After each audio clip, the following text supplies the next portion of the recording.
आज मैं आपको बताऊंगा कि काम, क्रोध, लोभ, मोह, अहंकार ये कैसे आपके हेल्दी स्टेट से डिजीज़ में जाने के लिए रिस्पॉन्सिबल होते हैं। ठीक है, तो जैसा कि अपने गीता में कहा गया है कि काम, क्रोध, लोभ, मोह, अहंकार यही मनुष्य जीवन के सर्वनाश का कारण है। ठीक है, तो एग्जाम्पल से कि काफ़ी हमारी जो होम्योपैथी पद्धति है ये हमारे रिलीजन से किस तरीके से रिलेटेड है। हम भी वही बोलते हैं जो उसमें कहा गया है। क्यों लोग बीमार होते हैं, जैसे एंगर। ठीक है, तो एंगर का अपन देखें, क्रोध का, तो क्रोध करेंगे, एड्रेनलिन है ना आपका हाई होगा, इसकी वजह से आपके अंदर चेंजेस आएंगे। ठीक है, और आपका हम जानते ही हैं, कॉन्फ्लिक्ट थ्योरी भी यही कहती है कि एंगर से आपका जीआईटी जाने वाला है। ठीक है, अब रेमेडीज देखो कि नक्सवामिका है ना, इतना एंग्री है तो उसका क्या, उसका पूरा जीआईटी इशू होते हैं, उसको पूरा पेट की खराबी होगी, है ना, एब्डोमेन पेन,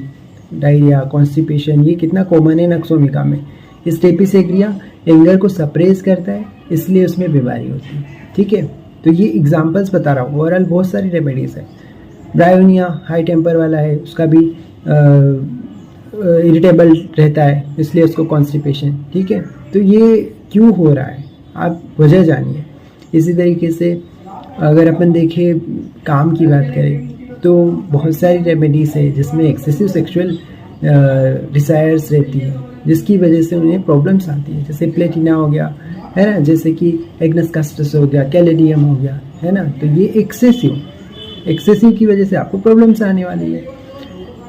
तीसरा अगर अपन बात करें लोभ की, तो लोभ से भी कई बीमारियां आती है, जैसे कि लाइकोपोडियम को देख लो, इतना कंजूस है ना हमारी पल्सेटिला, लाइकोपोडियम, आर्सेनिक, है ना, तो ये इनकी कंजूसी ही इनके कलेक्शन कर रहे हैं। जितना कैलकेरिया फ्लोर कितना कलेक्शन करे जा रहा है ना, तो ये कलेक्शन करता जा रहा है और उसको सिस्ट हो रही है, ट्यूमर्स हो रहे हैं, हार्ट ट्यूमर, सिस्ट हो रहा है, एक्सोस्टोसिस हो रहा है। क्यों? क्योंकि ये इसका प्रवृत्ति है, कलेक्शन कर रहा है।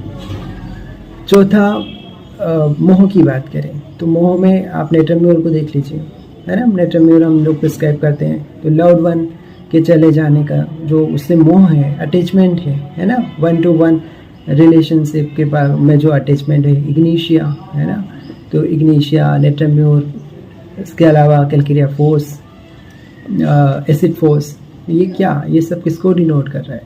अटैचमेंट्स को डिनोट कर रहा है। आखिरी अपना जो गुण है वो है अहंकार, है ना, तो कुछ हमारे मटेरिया मेडिका में भी कितनी सारी ओटी रेमेडी है, अभिमानी, जैसे कि प्लेटिना हो गया, है ना, डिक्टेटोरियल स्वभाव वाले जैसे लाइकोपोडियम हो गए, प्लेटिना हो गया, तो ये इनका जो स्वभाव है यही इनको क्या कर रहा है, यही इनका कॉज है, डिसीज़ का कॉज भी यही है। तो प्लेटिना को देख लो कितना अभिमानी है। इसी तरीके से और भी रेमेडीज़ हैं अभिमानी में, जैसे कि लाइकोपोडियम हो गया, कुछ जैसे स्टेपिसेग्रिया को देख लो कि वो कितना इज्जत के लिए और डिग्निटी के लिए करे जा रहा है, उसकी इज्जत जाती है तो वो बीमार हो जाता है। तो जैसे अब मैं रैंडम एग्जांपल से आपको समझाता हूँ कि कोई कैसे कैसे अपने मटेरिया मेडिका में क्या किसको प्रॉब्लम्स क्यों आ रही, कि फॉस्फोरस जो है उसको रिटर्न में चाहिए, मतलब क्या कि उसने किसी के लिए कुछ किया तो उसको बदले में रिटर्न में वो चीज़ें चाहिए, है ना, तो यहाँ पे क्या हो गया, यहाँ पे एक्सपेक्टेशन जो है वो उसको बीमार करे जा रहे है ना। कुछ लोग अप्रिशिएशन के लिए सिक हो रहे हैं, जैसे कैलकेरिया सल्फर को देख लीजिए, इसको अप्रिशिएशन नहीं मिलता और अप्रिशिएशन के बारे में ये एक्सपेक्ट करता है कि इसको अप्रिशिएशन मिले, नहीं मिली तो ये बीमार हो रहा है। इसी तरीके से और भी रेमेडीज़ की बात करें, जैसे कि जैसे हमारा पल्सेटिला को देख लीजिए, इसमें एक भी इमोशन है बहुत ज़्यादा प्रीडोमिनेट करता है, वीपिंग, इतना ज़्यादा वीपिंग नेचर है। इसको भी यही है कि इसको कोई लव नहीं करता, है ना, इसको लव नहीं करता तो इसलिए ये बीमार हो रही है ना, तो ये इसकी प्रॉब्लम है। ठीक है, कुछ लोग इतना परफॉर्मेंस के पीछे मारे जाते हैं, जैसे कि अर्जेंटम सीरीज़ हो गया, है ना, हमारा मेटल्स हो गए, ये परफॉर्मेंस, गोल्ड को देख लीजिए, अर्जेंटम को देख लीजिए, तो ये परफॉर्मेंस की वजह से यही इनका डिसीज़ का कॉज है ना। कुछ लोग जेलेसी की वजह से, जैसे लेकेसिस हो गया, एपिस हो गया, तो जेलेसी ही इनके लिए रिस्पॉन्सिबल है इनकी डिसीज़ के लिए।